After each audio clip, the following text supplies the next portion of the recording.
Olá, galera! Tudo bem com vocês? Espero que sim, todo mundo se cuidando, né? Ficando em casa. Legal, bacana. Hoje eu resolvi gravar uma aula para vocês. Sim, resolvi gravar uma aula para vocês. Eu vinha trabalhando muito colocando vídeos que estão disponíveis no YouTube. Alguns foram de palestras, foram realizados até durante esse período da pandemia. E eram vídeos que têm a ver com a temática de trabalho da gente. Hoje eu resolvi trazer alguma coisa um pouco diferente. Retomar algumas coisinhas que a gente estava trabalhando lá no começo do ano, ou que a gente trabalhou até em outros anos, e aprender algumas habilidades. Então nós vamos ter, com essa daqui, 3 atividades que se relacionam com análise de imagens. Imagens, sim, imagens bonitas, imagens bacanas, imagens, muitas imagens. Quer falar até imagens, pode falar do jeito que você quiser, não tem problema não. Mas, análise de imagens. O que é isso, gente? Bom, como vocês já aprenderam lá no 6º ano, história, ela é uma ciência. Historiador não pode chegar e inventar coisas da cabeça dele, de qualquer jeito. Por exemplo, quase todos os livros que estão aqui atrás de mim são livros de história. Foram escritos por historiadores. Quase todos. Tem alguns de literatura, mas a maioria aqui são livros de história. Esses livros, quando o historiador escreveu, ele não imaginou, poxa, como é que deve ter sido tal coisa, hein? Quer saber? Foi desse jeito. Escreve. Não pode. Por mais que a imaginação dele seja boa, por mais que a história que ele conte possa ser interessante, se aquilo não tiver acontecido de fato, não é história. E como é que a gente faz para poder saber se alguma coisa aconteceu?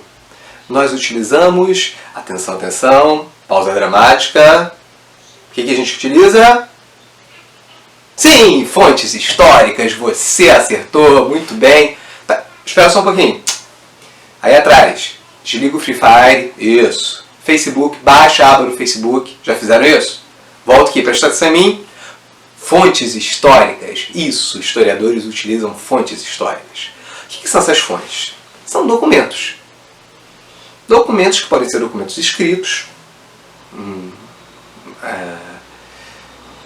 Um documento muito famoso é a Carta de Pero Vaz de Caminha, por exemplo, quando chega no Brasil e escreve como foi a expedição de Portugal para cá. Podem ser documentos de Estado, relação de leis, decretos, declarações de guerra, declarações de paz, discursos políticos. Mas podem ser também de outra natureza. Elas podem ser imagéticas. Imagens nos contam histórias e as imagens também são fontes históricas.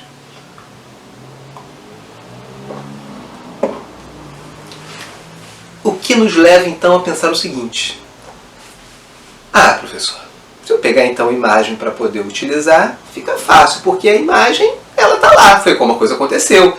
Estou vendo com meus próprios olhos. A imagem me permite ser testemunho ocular, não é isso? Estou lá, estou vendo. Se for fotografia, então não tem nem o que discutir, está na foto, está lá, ó. Não tem papo. Errado, Padawan. Errado, pequeno aprendiz. Vamos ver agora por que está errado. Em nossa primeira aula sobre análise de imagens, eu quero que vocês se fixem em 5 pontos. Prestaram atenção? 5. Ou seja, no final dessa aula vocês terão que fazer 5 observações sobre uma imagem. O objetivo dessa aula é que a gente consiga iniciar uma análise de imagem. Primeiro identificando a imagem. Vamos pensar aqui comigo. Toda imagem ela foi produzida por alguém. Correto? Alguém deve estar pensando. Não, professor, o que eu estou vendo agora aqui com os meus olhinhos que eu tenho, esses olhos fantásticos que eu tenho para poder enxergar, foi produzido por ninguém. Eu que estou vendo. Tá certo. Você está produzindo com o seu cérebro. Tá, só que isso é outros papos. Deixa pro Mário, que ele é da área de biologia, vai falar melhor sobre isso. Só que a gente não está falando de imagens que vocês estão vendo agora com os olhos e que estão agora presentes aqui, ao vivo, onde nossos corpos estão no meio de algo acontecendo e nós temos uma percepção visual sobre isso. Nós estamos falando de imagens que foram produzidas. Fotos, pinturas, gravuras, desenhos, história em quadrinhos, filmes. Tudo isso foi feito por alguém. Correto? Nenhuma foto nasce sozinha. Nenhuma pintura nasce sozinha. Nenhum filme nasce sozinho. Tudo isso precisa ser feito de alguma maneira. Então, as imagens, todas as imagens e qualquer imagem que seja, elas são produtos sociais. Elas foram feitas por uma pessoa em um determinado contexto. Partindo dessa ideia, então, que as imagens, qualquer imagem que seja, ela é feita por alguém, alguém fez aquilo, então isso nos permite pensar no seguinte: essa imagem não é uma imagem à toa. Quem faz tem algum objetivo. Por isso que as imagens podem ser fontes. Por isso as imagens podem ser fontes e fontes tão preciosas que nos contam tanto sobre o passado, tanto quanto textos escritos. E mais, imagens podem mentir. Verdade? Sim, deve estar pensando. Tem o deepfake, né? Você vai lá, Photoshop, você altera. Mente. Só que não é só assim não. Mesmo uma fotografia sem nenhuma edição pode mentir para você. Mesmo a pintura mais realista pode estar contando uma mentira para você. As imagens dizem aquilo que os autores delas, que os artistas que as produziram, querem que você veja. Então vamos começar aqui. 5 pontos que eu falei, não é? Primeiro dos 5. Primeiro ponto que a gente tem que fazer é saber que tipo de imagem é essa. Tipo de imagem, professor? Imagem é imagem. Não. Existem tipos de imagem.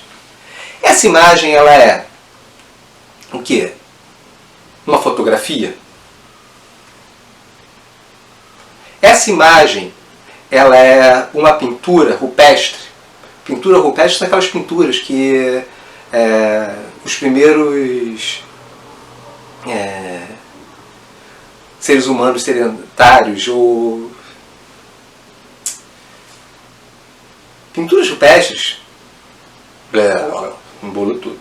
Mas pinturas rupestres são aquelas pinturas que as primeiras sociedades humanas, quando eles começaram a se assentar, começaram a viver em grupos, produziam e colocavam em paredes.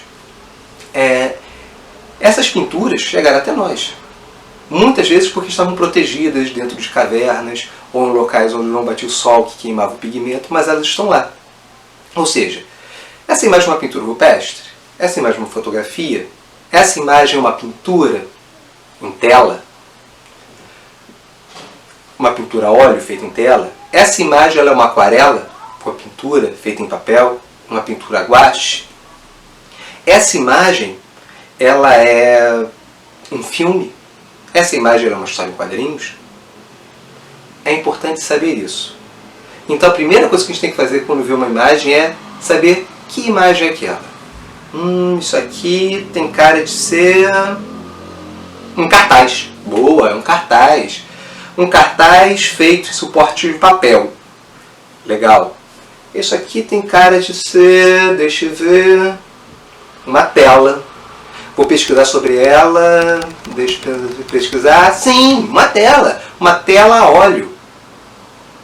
Bacana, gente? Então o primeiro item da nossa lista é identificar que tipo de imagem é essa e sobre que suporte. Ela foi feita sobre o quê? Papel, tela, pedra. Tá bom? Segundo item. Onde e quando foi feita essa imagem? Isso é uma pergunta fundamental. Não falei que as imagens são produtos de um tempo? São produtos sociais? São produtos de uma determinada sociedade? Então saber que sociedade fez aquela imagem é importante. E não só o que sociedade fez, mas quando fez. Porque quando nós descobrimos onde ela foi feita e quando ela foi feita, ela ganha contexto. Palavra esquisita, só que vamos explicar. Imagina que alguém está conversando sobre alguma coisa, você chega e ouve uma frase solta. Fora da conversa, você que acabou de chegar, você entende aquela frase? Não, porque essa frase não tem contexto. Ela não está inserida em coisas ao redor que deem sentido a ela. Em história a gente chama contexto quando alguma coisa se insere dentro de um determinado tempo e faz sentido dentro desse tempo. O contexto tem a ver com ela se ligar a outras coisas que acontecem naquele tempo e naquela sociedade. Então o segundo item importante é saber onde essa imagem foi feita e quando foi feita. Nem sempre são perguntas fáceis. Nem sempre. Por exemplo, pinturas rupestres. Às vezes é complicado datar pinturas rupestres. Saber exatamente quando ela foi feita. Tem exames de carbono 14 que você pode fazer, exames espectrográficos, que você consegue saber aproximadamente quando ela foi feita. Só que nem sempre isso é fácil. Onde é um pouco mais tranquilo de saber. Só que o trabalho de um historiador é buscar saber de onde aquilo está. Você vai procurar em arquivos, vai procurar em diários, vai procurar em outros documentos que possam te dizer onde aquilo está. Vocês, alunos, vão usar já molezinha, mastigado, coisas que alguém já pesquisou e está molinho. Você só precisa saber onde e quando essa imagem foi feita. Falamos então. Primeiro, que imagem é essa? Que tipo de imagem é essa? Segundo, onde e quando essa imagem foi feita? E vamos para o terceiro item, que é quem fez a imagem. Se ela é um produto social, ela foi feita por alguém. Quem foi que fez? Algumas pessoas aqui devem saber que eu gosto de pintar, gosto de desenhar. Quando eu faço uma imagem, quando eu faço um desenho, ela tem a ver com coisas que eu sinto, que eu quero expressar. No exercício de aquarela, por exemplo, eu me recusei a pintar quando estava treinando para fazer aquarela. Meu professor passou para mim para eu poder fazer uma pintura estudando Debré. Jean-Baptiste Debré, um dos principais artistas da missão francesa que vieram para o Brasil no século XIX, quando o Brasil estava prestes a se tornar independente. Só que eu não quis pintar Debré. Fiz um desenho do Debré e não queria fazer mais. E o desenho que eu fiz ainda era uma paisagem. Por que eu não queria fazer Debré? A maior parte das pinturas de Debré tem pessoas escravizadas. Debré era escravocrata, por isso defendia a escravidão? Não necessariamente. Só que a visão da escravidão para ele, um francês que chega no Brasil no século XIX, é tão perturbadora, tão diferente, que está presente, e ela era tão presente na sociedade brasileira também, tão entranhada, que está presente em todas as imagens. Eu não queria pintar pessoas escravizadas. Então nas minhas pinturas vocês não vão ver coisas que eu não quero. Tem a ver com a minha visão de mundo, com a minha ideia. Então saber quem fez uma imagem é importante. Professor, só que na pintura rupestre como é que eu vou saber qual foi lá o caçador que fez uma imagem? Não tem. Só que você pode saber de que povo ele era. Um povo que viveu naquela região ali, naquele determinado lugar. Isso já pode ser uma resposta de quem fez. Imagens em catedrais, por exemplo, na Idade Média não se assinava. Então você não sabe exatamente quem fez, só que você sabe que foi determinada paróquia ou foi determinada catedral, foi aquela determinada comunidade que contratou um artista para poder fazer aquilo que ela queria dizer. Então isso aí, às vezes, já nos serve como resposta. Mosaicos da Antiguidade, estátuas da Antiguidade, a gente não sabe quem fez, quem exatamente fez. Só que a gente sabe que sociedade fez. Isso já nos dá uma resposta sobre quem fez essa imagem. Então nós vimos o terceiro. Quarto item. Quem faz uma imagem faz para poder mostrar essa imagem. Sim. Toda imagem é feita para ser mostrada. Senão não tem sentido fazer a imagem.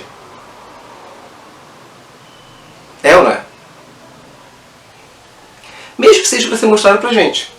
Só pra gente. Selfies que você tira lá, escondidinho. Pra só você ver. Tudo bem. Foi só pra você ver, só que você fez pra alguém ver. Você. Agora, a maioria das imagens não foram feitas para serem vistas por uma pessoa só. Onde que elas foram colocadas? Por exemplo, quem foi no MAM viu uma pintura gigantesca, monumental, feita em papel, colocada em uma parede gigante.